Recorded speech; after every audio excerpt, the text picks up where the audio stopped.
Par Larry Hodgson 17 juillet 2017. Vous savez que vous êtes accro du jardinage quand parfois les jardiniers peuvent être un peu excessifs. Photo, Noah Manedel, Flickr. Vous avez un désir fou d'arracher les mauvaises herbes dans les jardins des autres. Vous êtes ravi quand il pleut et considérez jour après jour de beau temps comme une calamité. Vos ongles sont sales tout l'été. Vous arrivez tôt pour être le premier dans la file lorsque le jardin botanique tient sa vente annuelle de plantes rares. Vous planifiez vos vacances autour de visites de jardin. Après une dure journée de travail, vous visitez votre jardin en arrivant à la maison avant de dire bonjour à votre conjoint. Les gens vous reconnaissent comme la personne qu'ils ont vue errer dans un jardin le matin, en pyjama avec une tasse de café à la main. Il y a toujours des végétaux en pot pas encore mis en terre dans votre entrée. Vous avez plus de paires de gants de jardinage que de chaussettes. Vous insistez toujours pour que vos invités partent avec en main une bouture ou une division d'une de vos plantes préférées. Votre linge est toujours le plus sale. Dans la salle de lavage, vos vêtements sont toujours plus sales que ceux de vos enfants. Vous volez les sacs de feuilles mortes que vos voisins mettent à la rue pour faire du compost et du paillis. Vous entendez quelqu'un parler de la jardinière folle et vous vous rendez compte qu'il parle de vous. Vous persistez à expliquer à votre conjoint que la terre n'est pas sale.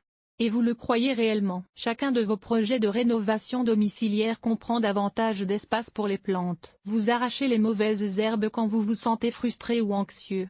Et quand vous avez terminé, vous êtes devenu totalement zen. Vous fouillez dans les vidanges des autres à la recherche de plantes qu'ils ont jetées. Supprimer les mauvaises herbes est votre principale forme d'exercice. Vous considérez les zones de rusticité comme un défi plutôt que comme une barrière. Vous avez plus de photos de votre jardin que de vos enfants. On peut tout recycler dans le jardin. Tout ce qui se vend dans un marché aux puces pourrait servir dans votre jardin. Les gens vous demandent comment ça va, et vous leur répondez que vos courgettes sont infestées de chrysomèles. Vous cachez les plantes nouvellement achetées afin que votre conjoint ne sache pas que vous ayez encore dépensé sur les végétaux. Vous avez toujours des sacs en plastique et une pelle dans le coffre de votre voiture.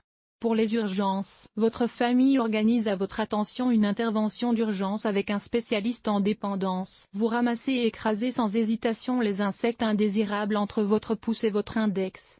Et jouissez du craquement qui en résulte. À la jardinerie, le personnel met toutes les nouveautés dans un coin à votre attention. Votre budget pour le jardinage dépasse votre budget pour l'épicerie. Vous trouvez l'odeur du fumier de cheval réconfortant. Une lampe frontale permet de jardiner même la nuit. Photo, Das Data.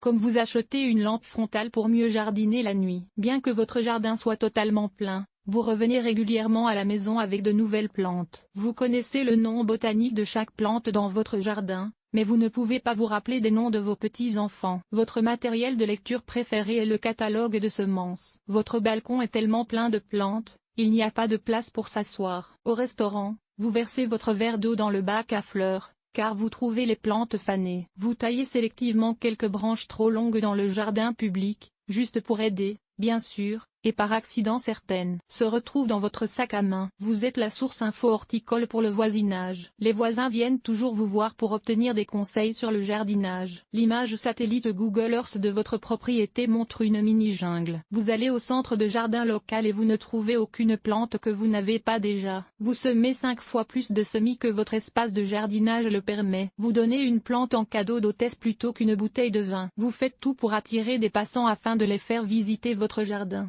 Les outils de jardinage et les livres horticoles figurent en haut de votre liste de cadeaux de Noël. Vous déposez moins d'ordures à la rue que n'importe lequel de vos voisins, car chez vous pratiquement tout va dans le tas de compost, ou est recyclé en pot ou décoration de jardin. Un pick-up est bien pratique pour transporter les plantes. Photo, Tacluda, Herbstock.